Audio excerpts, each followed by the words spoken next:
Did you miss out on this week's Yu-Gi-Oh! Headlines? Well, it's time to get you up to speed on Last Week in Yu-Gi-Oh!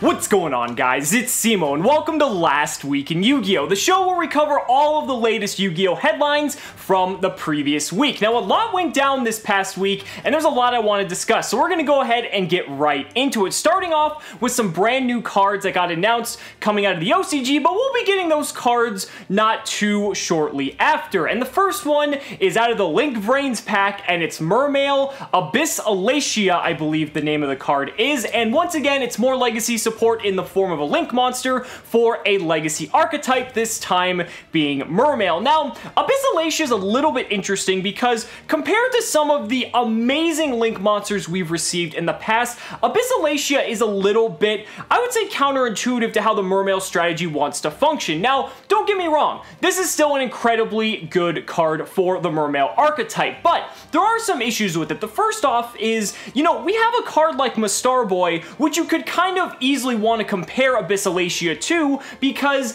it's a generic water Link monster that makes opening up the same zones that Abyss Alacia is, where Abyss Alacia has to require very specific types of monsters, even though the Mermail archetype does contain all of these monsters. So inherently it doesn't seem like a big deal, but why wouldn't you want to play the more generic card? I guess you could play both, but when you get into the effects of Abyss Alacia, one of the interesting things about her is that she has an effect that allows you to search, but it triggers during your opponent's turn, and you're only allowed to use it during your opponent's turn as well. Mermail isn't a deck that wants to really wait a turn, and I don't think any Mermail player would exactly think that either.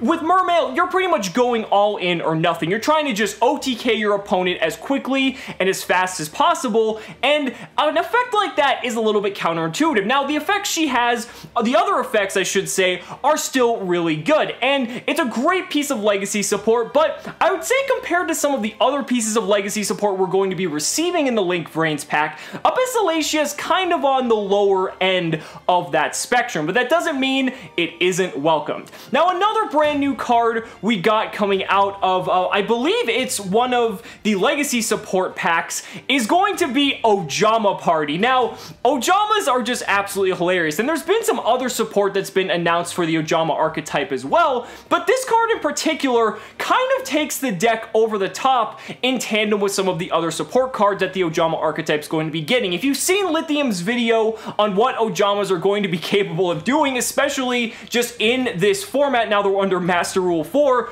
this is some pretty crazy shit, and I'd highly recommend you check out that video if you have some spare time. But ultimately, I think fans of the GX era are grateful for this support, and it's a pretty damn good card for the archetype as a whole. Now, moving on from that, we do have some more announcements coming out of Legendary Duelists 2. Now, this is the pack, if you don't remember, that's going to have legacy support for Pegasus, as well as Weevil and Bandit Keith, and we got really cool cards coming out of it. The first is, I guess there's going to be a Bandit Keith field spell, which, if you look at this card, this just invokes so much nostalgia for me, and anyone who's seen the original show back when, Bandit Keith was like the OG bad guy, yeah, this is just fucking awesome. I absolutely love this artwork. The effect is a little bit to be desired, but at the same time, it's still an incredibly powerful card, and maybe the right deck might be able to take advantage of some of these effects. I mean, it is a little bit restricting needing dark machines, but again,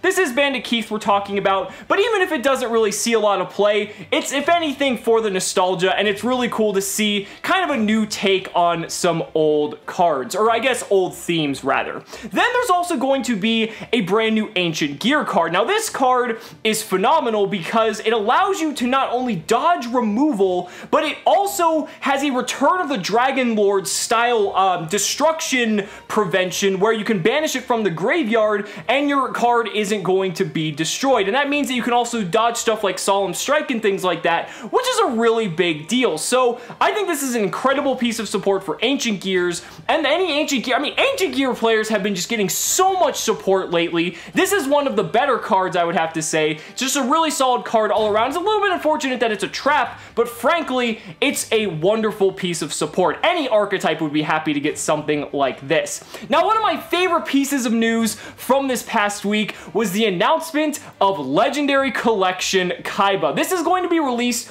on March 9th of 2018, so it's still a fair bit away, but this is going to be phenomenal. I mean, in the past, we've had Legendary Collection Yugi as well as Joey, so it kind of makes sense that we're going to get one for Kaiba as well. But Kaiba being one of my personal favorite characters in the show, this is going to be a absolutely amazing set. It's going to be an all-foil set, so it's going to be different than the past Legendary Collections where they had a booster pack that contained a rare, a super, a ultra, and a secret, but instead it's going to be an all-foil set, which I think is a nice step up from the original Legendary Collections. What's also going to be really cool is that the potential for some of the cards to get reprinted in this, as well as some brand new cards that they could throw in here as well. I'm going to be doing an entire video about Legendary Collection Kaiba a little bit later on this week, so be sure you stay tuned for that if you are just as excited as I am. Now, moving on from there, we had a spoiler for the Spirit Warriors set that's going to be released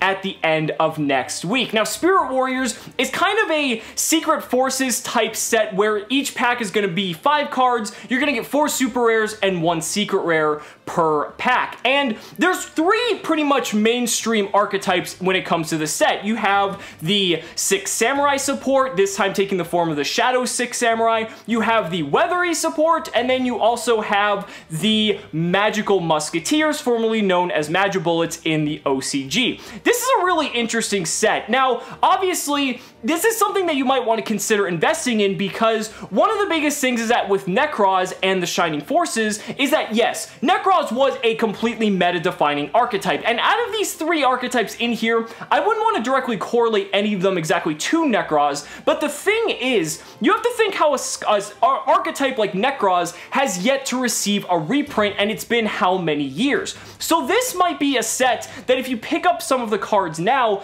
they're not going to get a reprint for anytime soon, and it might be something that, you know, hey, someone might get, the sets themselves might not only get more legacy support, but they might naturally increase in value just because it's a set that's not likely to get a reprint. There's also the opportunity that 6 Samurai could get some cards off the ban list, like the OCG, making the deck a lot more viable. And when it comes to Magical Musketeers and Weathery, who the hell knows? The sky is the limit. So again, really interesting set. I'm going to do a much more in-depth video about Spirit Warriors a little bit later on this week. Now, wrapping up this week's episode, I wanted to discuss some of the regional profiles that have been coming in because this is a really big deal, especially for anyone attending YCS San Diego and then following YCS Prague and YCS Argentina, because even though these are just regionals, they're going to be setting the tone for these much higher competitive tier events because they kind of give us a glimpse of what people are thinking, what people are playing, and kind of a little bit of a meta breakdown of what to expect going into this high level of a caliber of event. Now,